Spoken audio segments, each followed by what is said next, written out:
Greetings, members, one and all of the Salivation Nation.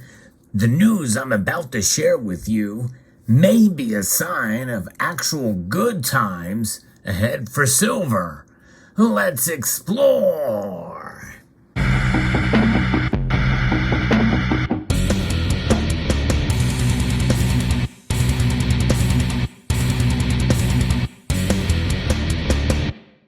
As of the recording of this video, and I always have to kind of state that because the markets are so volatile, who knows where silver is going to be from one day to the next. But one thing is for sure, over the last couple of days and weeks, it's been in a downturn.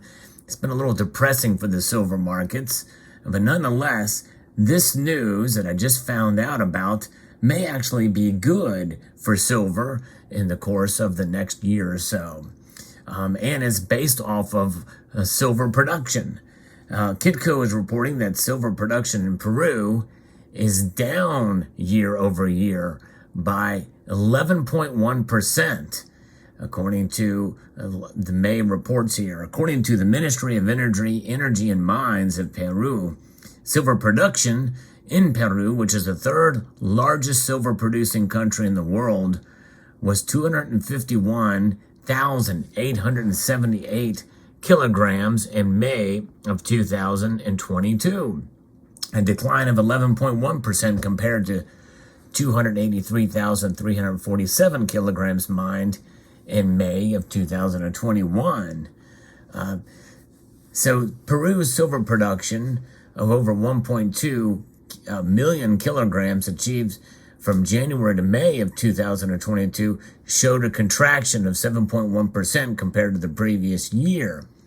That's primarily due to the lower production reported by Compañía Minera Ares, which was down over 8.5%, and Volcan Compañía Minera, which was down almost 2%, and Compañía de Minas Beneventura, which was down over 50%, almost 51%.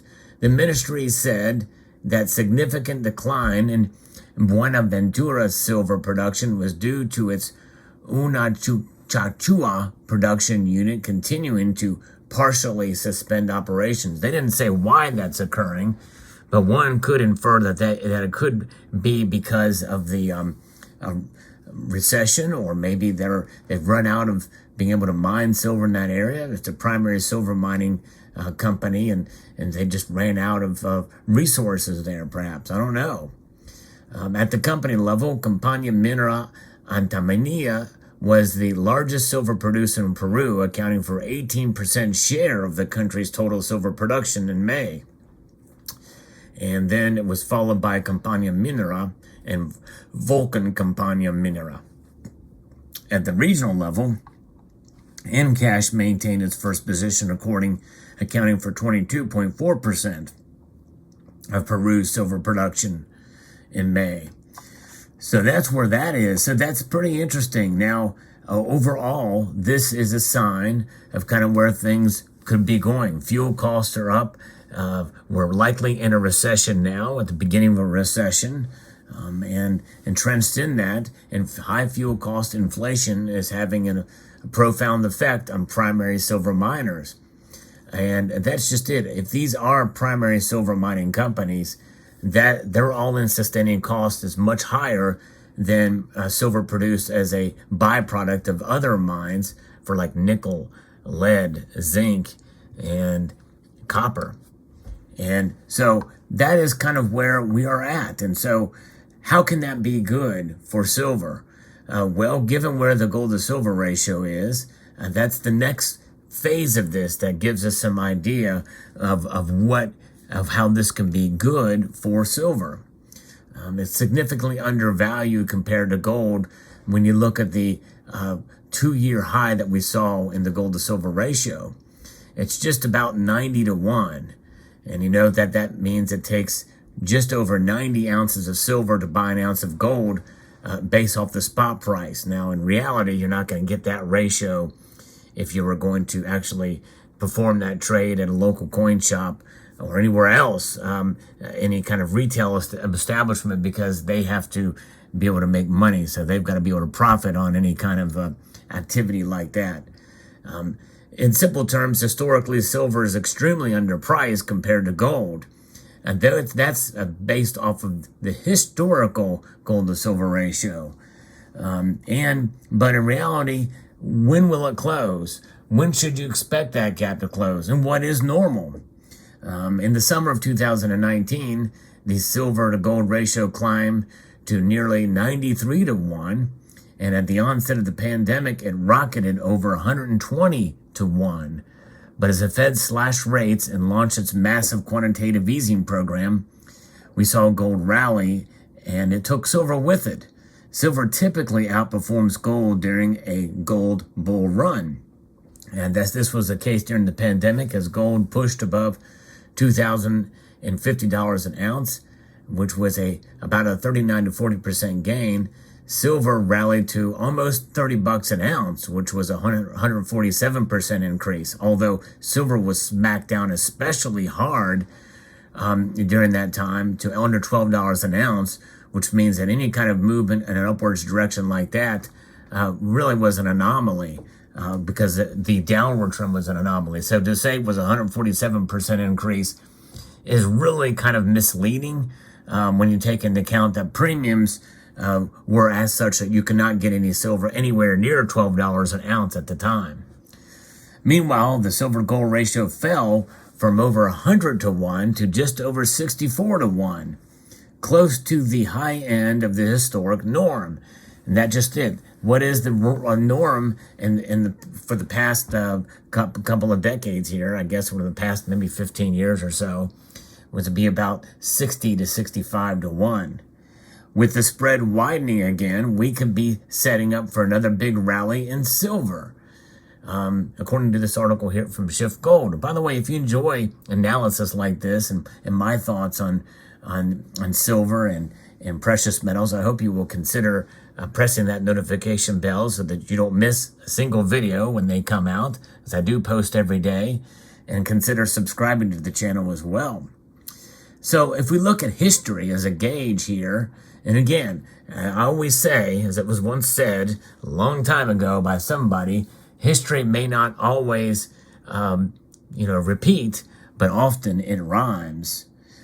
Geologists estimate there's approximately 19 ounces of silver for every ounce of gold in the Earth's crust, with a ratio of approximately 11.2 ounces of silver to each ounce of gold that has ever been mined. And now think about this is the kind of the widest ratio I've seen for the mining ratio, because I've always heard it was anywhere between 7 to 1 to 9 to 1. But this is the first time, according to the report here from Shift Gold, that it was 11.2 ounces of silver mined. I can believe the amount of silver in the crust compared to gold, because silver is much more abundant and is mined as a byproduct of other metals. So it's more widespread and more dispersed. But interestingly, the silver to gold ratio in ancient Egypt was 1 to 1. That was for a very specific amount of time. There's some big time silver bulls that predict that that's where it should be. And in fact, even more so in due course. But that was an anomaly too, because at that time, just like aluminum in the late 18th century and early 19th century, aluminum was very difficult to mine out of the ground, and it was much more valuable than gold. In 1792, the gold-silver price ratio was fixed by law in the U.S. at 15 to 1. France mandated a ratio of 15.5 to 1. In 1803, faced with the challenges of a bimetallic monetary system with fixed exchange rates in the aftermath of a worldwide financial crisis, the U.S. Congress passed the Coinage Act of 1873. Following the lead of other Western nations, including England, Portugal, Canada, and Germany, this act formally demonetized silver and established a gold standard for the United States, and was very controversial at the time, said William Jennings Bryant's Cross of Gold speech. With silver playing a smaller role as a monetary metal, the silver-gold ratio gradually spread. Since the world went to a total fiat money system, there seems to be some correlation between the silver-gold ratio and central bank money creation. During periods of central bank money printing, the gap tends to shrink. In fact, it plummeted in the aftermath of the 2008 financial crisis as the Fed engaged in extreme monetary policy. And this is why we could see good times ahead for silver, is that tends to shrink at the tail end of these financial crises.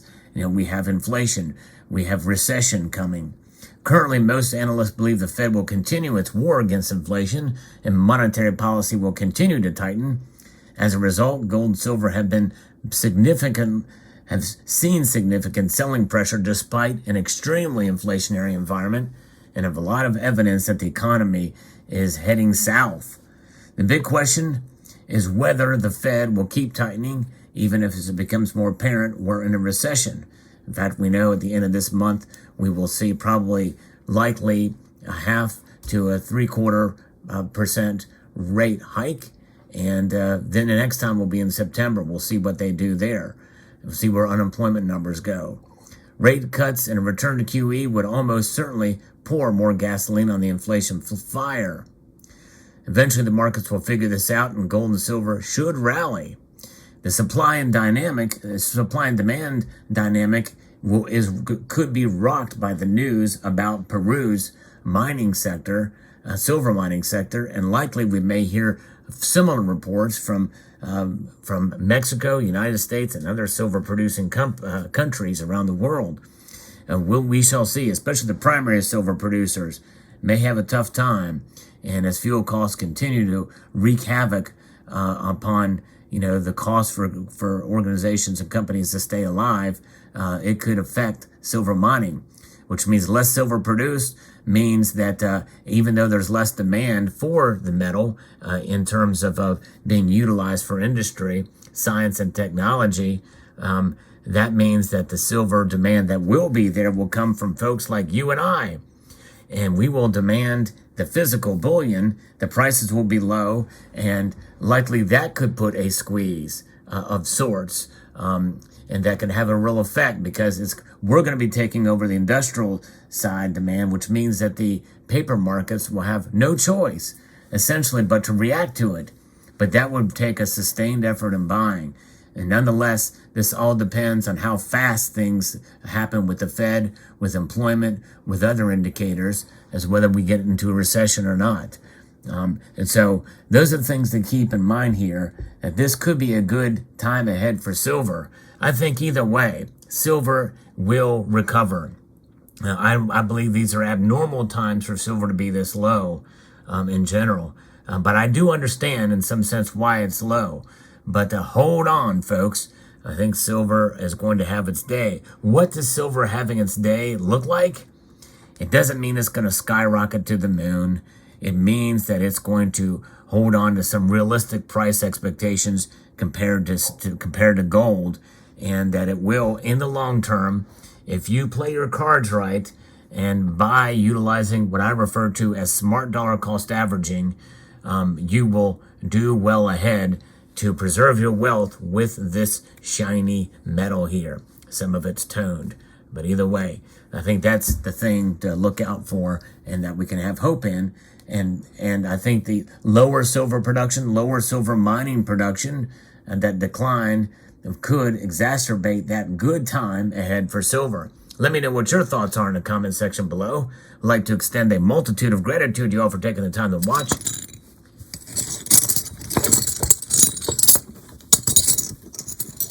And encourage you to please rate, share, comment, and subscribe.